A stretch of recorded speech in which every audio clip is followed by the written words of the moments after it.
ఆనంద్, సిల్లిగా మాట్లాడు. ఆ ఇంటిని కట్టించింది మోహన్, అంటే సంధ్య మొదటి భర్త. So what? ఆ ఇంటి మీద మోహన్ భార్యగా సంధ్యకు అన్ని హక్కులు ఉంటాయి. సంధ్య ఇప్పుడు నా భార్య. సో సంధ్యతో పాటు ఆమె ఆస్తి మీద కూడా నాకు సర్వాధికారాలు ఉన్నాయి. అందుకే ఆ ఇంటిని అమ్మాలి అనుకుంటున్నాను. ఆనంద్, సంధ్య నీ భార్య కావచ్చు, కానీ ఆ ఇల్లు ఆమె మొదటి భర్త మోహన్ది. ఆ ఇంటిని ఉంచుకోవాలో అమ్ముకోవాలో తేల్చుకోవాల్సింది సంధ్య, నువ్వు కాదు. మావయ్య, ఎస్, సంధ్య ఇష్టానికి వ్యతిరేకంగా ఆ ఇంటిని అమ్మమని ఫోర్స్ చేసే హక్కు నీకు లేదు. నీకే కాదు, ఎవరికీ లేదు. ఏంటి మావయ్య, బాస్గా కాక బంధువుగా పెద్దవాడిగా ఓ మధ్యవర్తిగా ప్రాబ్లంని సాల్వ్ చేస్తామని నీ దగ్గరికి వస్తే సంధ్య మనసుని ఎలాగైనా మార్చు, ఇంటి నమ్మటానికి ఎలాగైనా ఒప్పించు అని రిక్వెస్ట్ చేస్తే నువ్వేంటి సంధ్య తరఫున మాట్లాడుతున్నావు? నేను మాట్లాడుతుంది సంధ్య తరపున కాదు, న్యాయం తరపున, ధర్మం తరపున. ఆనంద్, మోహన్ తల్లిదండ్రులు ఇంకా బతికే ఉన్నారు. నీ స్వార్థం కోసం వాళ్ళని నిలువ నీడ లేకుండా చేయాలనుకోవటం అమానుషం. న్యాయం, ధర్మం, అమానుషం. ఫైన్, అయిన వాడివని వస్తే ఇదన్నమాట నీ జవాబు. ఆనంద్, ఒక్క మాట చెప్తున్నాను, గుర్తుంచుకో. సంధ్య ఆల్రెడీ లైఫ్లో ఒకసారి దెబ్బతిన్న అమ్మాయి. నీ మూర్ఖత్వంతో అనవసరంగా తనను టార్చర్ పెట్టదు. Thanks for your advice.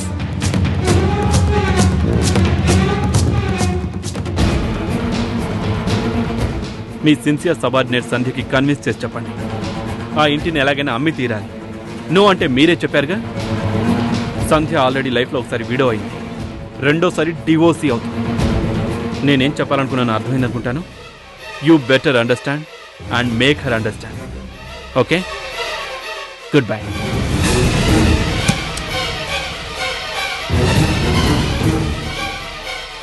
Good morning brother. Shyamalarao, రోజు ఇలా ఆడంగిలా వంట చేసి క్యారియర్ తీసుకుని నీ పెళ్ళం కోసం ఆఫీస్ చుట్టూ ఇలా తిరగటానికి నీకు సిగ్గనిపించదు? సిగ్గా?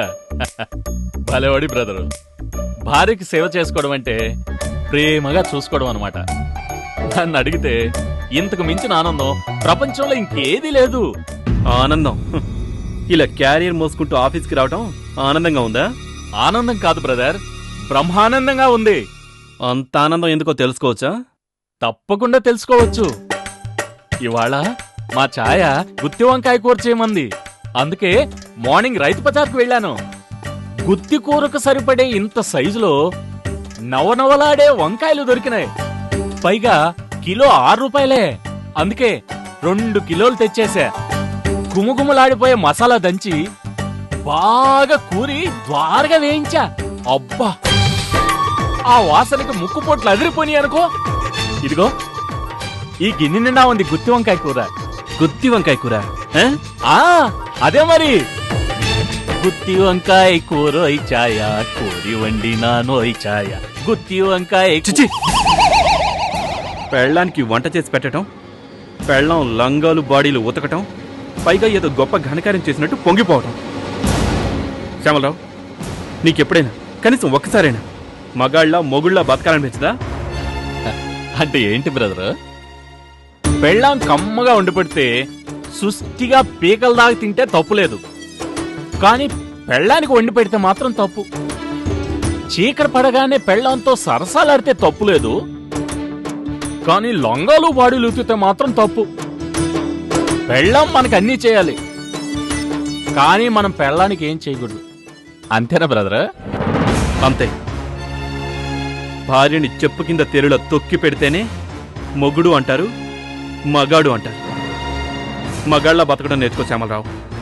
అంటే తొక్కి పెట్టిన కాలు తీసేగానే తేలు ఎక్కడ కాటేస్తుందనని టెన్షన్ పడుతూ బతకడంలో ఆనందం ఉందా బ్రదర్? ఉంది, ఖచ్చితంగా ఉంది.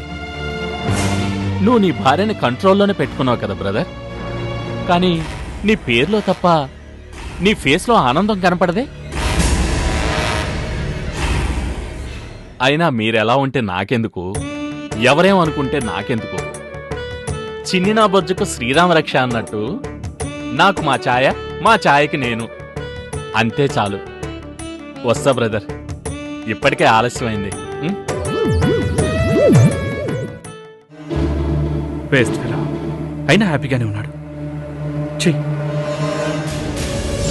నానా, నానా, నానా రామ్మరా, రా కూర్చో. రామ్మా కూర్చో. అర్జెంట్గా రమ్మని ఫోన్ చేశారు, మీకేం కాలేదు కదా? మాకేం కాలేదమ్మా.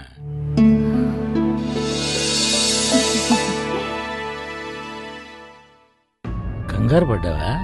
ఫోన్లో మీరు మాట్లాడిన పద్ధతి చూసి కంగారేక సంతోషం వేస్తుందా? అలా నిన్ను కంగారు పెట్టే మాటలేవి మాట్లాడినట్టు గుర్తులేదే. ఏమైందంటే కారణం చెప్పరా ఎంతకి? నీకు తోచిన కారణం ఏదో నువ్వు ఊహించుకొని ఉంటావు. అది నీ ఊహల్లో పెరిగి పెరిగి చివరికి నిన్నెంత కంగారు పెట్టింది. అబ్బా, ఇప్పటికైనా చెప్పొచ్చు కదా నాన్న, అంత అర్జెంట్గా ఎందుకు రమ్మన్నారు? ఆనంద్ వచ్చాడమ్మా. మళ్ళీనా?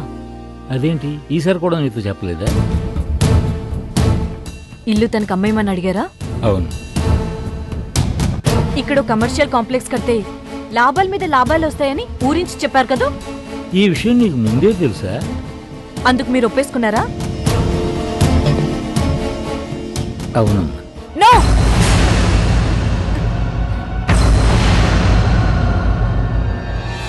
ఉన్న ఈ ఒక్కిల్లో అమ్మేసుకుంటే మేము ఎక్కడుండాలి అని మీరు అడగలేదా? అలా అడిగే అవకాశం ఆనందం మాకు ఇవ్వలేదమ్మా. అవకాశం అతనిచ్చేదేంటి నాన్న?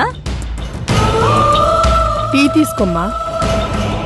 నువ్వు కూడా సైలెంట్గా ఒప్పేసుకున్నావా? మమ్మల్ని వచ్చి మీతో పాటే ఉండమన్నాడమ్మా. వాట్? అవునమ్మా. మీకు మాత్రం ఇంకెవరున్నారు? తల్లి మీదే ప్రాణాలన్నీ పెట్టి బతుకుతున్నారు కదా, మీరు వచ్చి మాతో పాటే ఉండండి. మాకు ఇంట్లో ఓ పెద్ద దిక్కున్నట్టు ఉంటుంది, మీకు కూడా బతికినంతకాలం సంధ్యని దగ్గరుండి చూసుకున్నట్టు ఉంటుందని. అదే కాదు, ఇంకా చాలా చాలా చెప్పాడమ్మా. అవి మీరు నమ్మేశారు.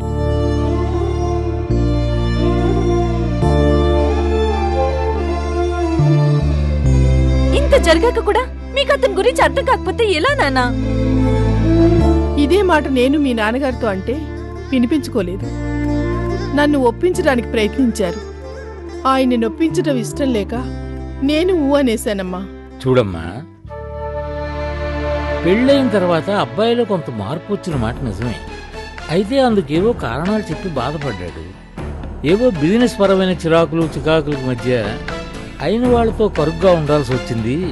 అలా చేయకుండా ఉంటే బాగుండని నాతో చెప్పుకొని బాధపడ్డాడమ్మా. ఆనందు మళ్ళీ మునుపుట ఆనందరాగే ఉన్నాడమ్మా. అమ్మవారికి బలివ్వబోయే ముందు గొర్రెని ఎంత అందంగా అలంకరించాలో ఆయనకి బాగా తెలుసు నాన్నా. పోనీలేమ్మా, మమ్మల్ని మాయ చేసి ఇల్లు రాయించుకునేందుకు అతను ఇవన్నీ చేస్తున్నాడనుకున్నా పర్వాలేదు. ఎందుకంటే అతనిదంతా చేసేది నీకోసం, మీకు పుట్టబోయే పిల్లల కోసమే కదమ్మా. అంతే కదమ్మా. కట్నం కింద అతనికి ఇల్లు రాసిచ్చామని సంతృప్తి పడతాం. కట్నం లేదు గిట్నం లేదు, లేనిపోని మంచితనానికి పోయి మీరు వీధిన పడ్డా నాకు ఇష్టం లేదు. ఈ ఇల్లు ప్రస్తుతం నా పేరు మీద ఉంది, అది మీ పేరు మీద మార్పించాలని లారీ గారి దగ్గరికి వెళ్తుంటే మధ్యలో ఫోన్ వచ్చి ఇటు వచ్చాను. ఇలా రావడమే మంచిదే అనిపిస్తుంది. ఈ ఇల్లు మీ పేరు మీద ఉండుంటే కళ్ళు మూసుకుని నవ్వుతూ అతనికి రాసిచ్చేస్తుండేవాళ్ళు. అది నాకు ఇష్టం లేదు. అందుకే అతని అసలు రంగు బయటపడేంత వరకు ఇల్లు నా పేరు మీద ఉండడమే మంచిది. అనురాగాలు అనుబంధాలు శాశ్వతం గాని ఈ ఆస్తిపాస్తులు శాశ్వతం అటమ్మా. అబ్బాయి నిర్ణయానికి వ్యతిరేకంగా మాట్లాడి అదనపు గొడవను కొని తెచ్చుకోవద్దమ్మా. 100 ఏళ్ళు కలిసిమెలిసి కాపురం చేయవలసిన వాళ్ళు ఆఫ్టర్ ఆల్ ఒక చిన్న స్థలం కోసం కాపురంలో కలతలు రాజేసుకోకూడదమ్మా. ఇంత పెద్దిల్లు మీకు ఆఫ్టర్ ఒక చిన్న స్థలంలో కనిపిస్తుందమ్మా? ఇవాళ కోట్ల విలువ చేస్తుందమ్మా ఇది. కావచ్చమ్మా, కోటాను కోట్ల ఆస్తైనా నీ చిరునవ్వు ముందు మాకది చిన్నదేగా. ఎంత మంచి మాట అన్నావు జానకి. చూడమ్మా, నీ మాట కూడా కాదను. అబ్బాయితో నువ్వు కూడా మాట్లాడు. కావాలంటే అందరం ఒకచోట కూర్చొని ఏది చేస్తే బాగుంటుందో అది చేద్దాం.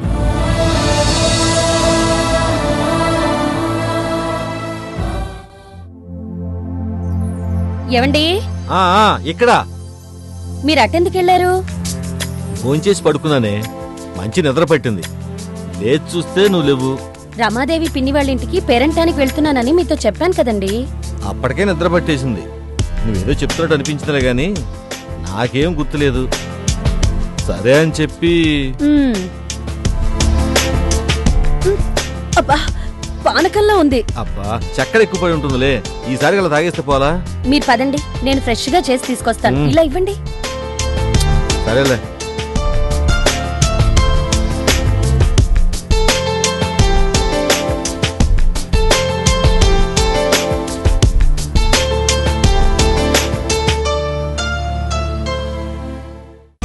తీసుకోండి. కూర్చో.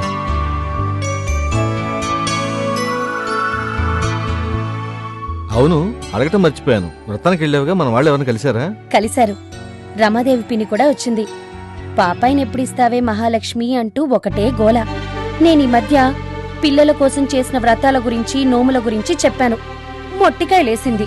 వ్రతాలు చేస్తే దేవుళ్ళు దిగొచ్చి దోసిట్లో పిల్లల్ని పెట్టెళ్లే పుణ్యకాలం అయిపోయిందే అమ్మాయి. పిల్లలు కావాలి అంటే భార్యాభర్తలు అన్యోన్యంగా కాపురం చెయ్యాలి అంది.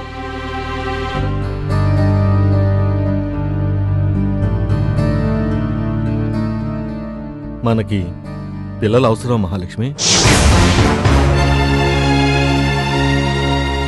ఇవాళ రేపు రాధకి నిజం చెప్పేద్దామని కిషోర్ బాబు, డాక్టర్ బాబు అంటున్నారు. రాధకి నిజం తెలిసిన తర్వాత ఆ ఇంట్లో ఉండలేదు కదా, మన ఇంటికి తీసుకొద్దాం. మన బిడ్డలా మన ఇంట్లోనే ఉంటుంది. రాధను మన సొంత బిడ్డలా చూసుకుంటాం, అంతవరకు ఓకే. కానీ రాధ ఉంది కదా అని మనకు పిల్లలే వద్దంటే ఎలా?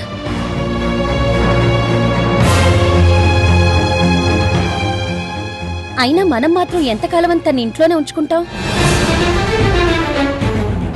ఎవరో ఒకరిని చూసి పెళ్లి చేసి అత్తవారింటికి పంపించమా ఏంటి? తెలిసి తెలిసి తను పెళ్లికి ఒప్పుకుంటుందంటావా? ఒప్పించడానికి నేనున్నాను, మీరు అనండి. రాజా లాంటి సంబంధం తెస్తాను. తను దగ్గరుండి నా పెళ్లి జరిపించింది కదా, నేను దగ్గరుండి తన పెళ్లి ఘనంగా జరిపిస్తాను. రాధ ఎదుర్కొన్న పరిస్థితులను అర్థం చేసుకునే మంచి మంచి దొరకాలిగా. దొరకరని మీరనుకుంటున్నారా? రాజిపెట్టుంటే ఎందుకు దొరకడు? పెళ్లికన్నా ముందు దాన్ని మానసికంగా బాగా తయారు చేయాలి లక్ష్మి. అదెలాగో అవసరం అనుకోండి. తన కోసం ఎవరు ఎన్ని విధాలుగా కష్టపడ్డారో, ఎంత బాధపడ్డారో, ఎందరు దేవుళ్ళకి మొక్కారో తనకు తెలిస్తే మొదట సంతోషపడుతుంది, ఆ తర్వాత గర్వపడుతుంది. ఈ మాత్రం సంతోషం చాలదా రాధ మళ్ళీ మామూలు మనిషి అవ్వడానికి? నా చెల్లెలకి ఏదైనా ఒక దారి దొరికే వరకు నేను ఎప్పుడైనా ఏదైనా పొరపాటుగా మాట్లాడినా బాధపడినని నాకు మాటివు మహాలక్ష్మి. నేను మీ భార్యనండి. మీరు చేసే ప్రతి పనిలో నేను మీకు తోడుగా నీడగా ఉంటాను.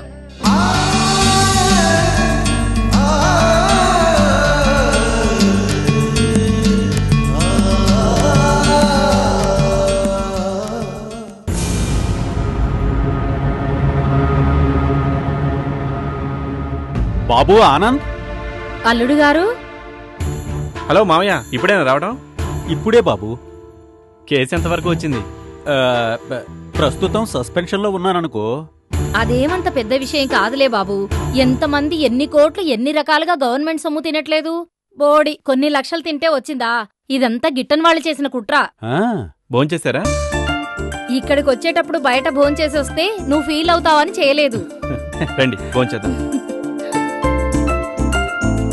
కూర్చోండి.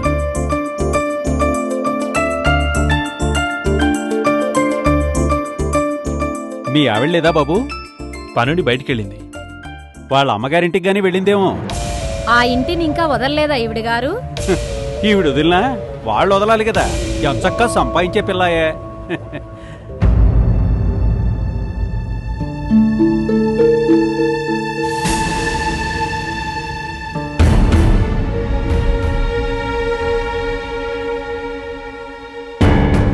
బాగున్నారండి? అయిందా అమ్మ ఊరంతా తిరిగి రావటం? మీరు వస్తారని ఐడియా లేదండి. మేము వచ్చినప్పుడు నువ్వెప్పుడున్నావు గనక. నేనున్నా మీకు ఇబ్బందే కదా. దేనికట? చిన్న చిన్న దొంగతనాలు చేయడానికి.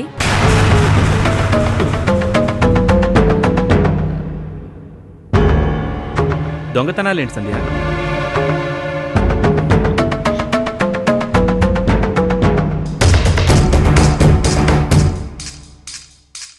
తీరిగ్గా చెప్తాను కానీ ముందు మీరు భోంచేయండి.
ఇంటికెళ్ళొచ్చారా? అవును.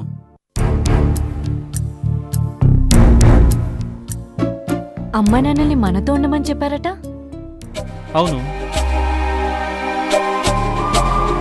ఆ మాట మీరు నిజంగానే అన్నారా?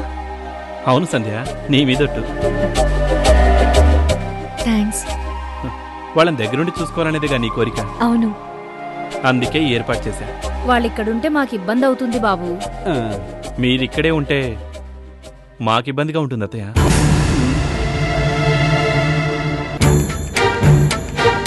అసలు ఈ ఐడియా నువ్వు నాతో ఎందుకు చెప్పలేదో ఆశ్చర్యంగా ఉంది సంధ్య. చెప్పానండి. వాళ్ళకి ఒకసారి ఒంట్లో బాలేనప్పుడు మనతోనే ఉంటారు, రమ్మని పిలవండి అని చెప్పాను. మీరే వినిపించుకోలేదు. ఏమో గుర్తులేదు. వదిలేండి. మొత్తం మీద మీ అంతటా మీరే వాళ్ళని రమ్మని పిలిచారు కదా, అదే నాకు సంతోషం. పాపం వాళ్ళకి మాత్రం ఎవరున్నారు సంధ్య? మనం తప్ప. ఇప్పటికే చాలా ఆలస్యం చేశాం. ప్రాజెక్ట్ విషయం తీసి పక్కన పెట్టు.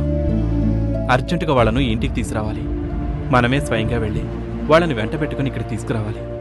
వాళ్ళకి సంబంధించి నాకు స్పష్టమైన ప్లాన్లున్నాయి. అది సరే, మా అత్తమ్మ వాళ్ళ దొంగతనం సంగతి ఏంటి? అది మొన్న వీళ్ళిద్దరూ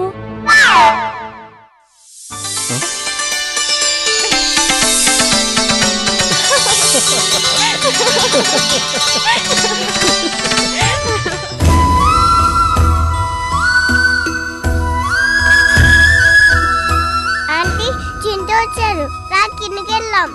నువ్వు వెళ్ళు, నేను తర్వాత వస్తాను. నువ్వు ఇప్పుడే రావాలి.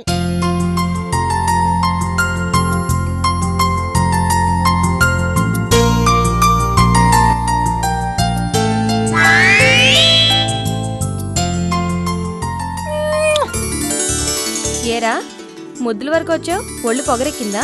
ఏమ్మా, ఒక్క ముద్దు పెట్టుకుంటే నీ చెంపేమన్నా అరిగిపోయిందా? రేయ్, ఏ అందంగా లేనా? చెంప పగులు ద్రోయ్.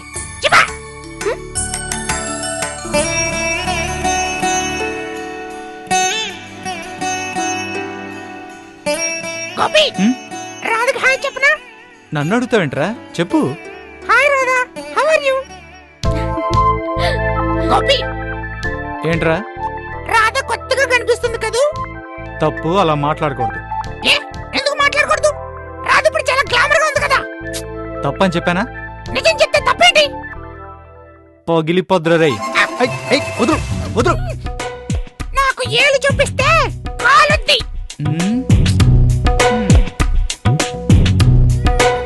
గోపి, ఏంట్రా? టెడ్డీ బాగుంది కదా? బాగుంటది. హారిక బాగుంది కదా? బానే ఉంటది. మరి రాధ బాగుందంటే తప్పేంటా? నిన్ను నోర్మి. ఎందుకు మూయాలి? కొన్నిటిని మూసే ఉంచాలి. నేను తెరిచే ఉంచుతా. అలా అనకూడదురా. నువ్వు గుడ్ బాయ్ కదా? కాదు, బ్యాడ్ బాయ్ ని. ఇలా మాట్లాడావంటే తీసుకెళ్ళిపోతాను. నువ్వు వెళ్ళు, నేను రాను. ఎందుకు రావురా? నాకు ఇక్కడ హ్యాపీగా ఉంది. ఏముందిరా ఇక్కడ? రాదుందిగా. Chintu, be serious. I am also serious. అసలు ఏంట్రా నీ ప్రాబ్లం? నువ్వే. నేనా? నేనేం చేశాను? చెప్పు చింటూ, గోపి గారు ఏం చేశారు? ఆ పోలీస్ ఇన్స్పెక్టర్ నన్ను కొడుతుంటే వీడు చూస్తూ ఊరుకున్నాడు. Police inspector? నిన్న ఎందుకు? చెప్పు. రాధ అడుగుతుందిగా. నేను చెప్పను, నాకు సిగ్గు. తన్నులు తిన్నప్పుడు లేని సిగ్గు ఇప్పుడు ఎందుకురా? చెప్పు. తప్పదా? తప్పదు, చెప్పు. లవర్స్ పార్క్ వెళ్తే కొట్టారు. రేయ్, లవర్స్ పార్క్ లో నీకేంట్రా పని? పాఠాలు నేర్చుకుందామని. పాఠాలా? ఏం పాఠాలు? ప్రేమ పాఠాలు. ప్రేమ? నీకు ప్రేమ ఏంట్రా? నాకు మనసు లేదా? వార్ని. ఓకే, ఎప్పుడు వెళ్ళావు? మొన్న వ్యాలంటైన్స్ డే రోజున వెళ్ళి ఒక అమ్మాయికి డైరెక్ట్ గా ఐ లవ్ యు చెప్పేశా. చెప్పు తీసిందా? నో, జేబులోంచి విజిల్ తీసింది. విజిల్ తీసిందా? జేబులోంచా? యూనిఫామ్ కి జేబులు ఉంటాయి కదా. అంటే నువ్వు ఐ లవ్ యూ చెప్పింది డ్యూటీలో ఉన్న లేడీ ఇన్స్పెక్టర్ కి. ఏం చేసింది? ప్రేమించుకున్నారా అంది. ఎక్కడికి? లాకప్ రూమ్ కి తీసుకెళ్ళి. ఇంకేముందమ్మా, తీసుకెళ్ళి కుమ్మేసిందమ్మా. కుమ్మింది మొన్న కదా బే. గుర్తొస్తే ఏడుపు వస్తుందిరా బాబా.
ఈ ఇంటి నమ్మే ప్రసక్తే లేదు. వాస్తు దోషం ఉన్న ఇంట్లో ఉండటం అంటే నాగుపాము పడగనీడలో కాపురం ఉన్నట్టు.